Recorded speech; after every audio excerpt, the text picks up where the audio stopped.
In the early stages of your game, you learned how to control the cue ball by hitting on the vertical line with the follow and the center and the stop. What I'd like to cover in this segment is how to apply the draw effect to the cue ball, which is considered one of the most difficult effects to put on any type of a round sphere. I want to kind of explain this in terms of how in the mind, how you can kind of feel the tip actually gripping the cue ball. I'm going to use my hand, the fleshy part of the hand here.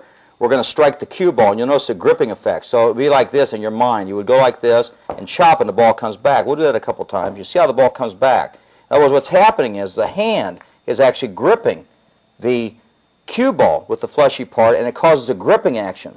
So in your mind, we want you to think about the hand actually being your cue tip.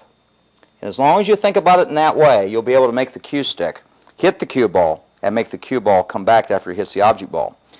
Here you'll notice that the red circle is at the very low part of the cue ball. Now you can draw there, you can draw a little bit higher, but the real key is you don't want to go down so low that you actually scoop the ball. That can be from a mechanical glitch, or it can be also just because you're too low. So we'll start with that position.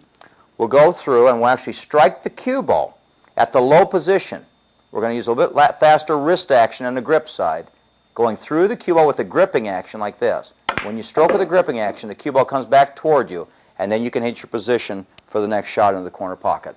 And that's all, of course, according to Dr. Q.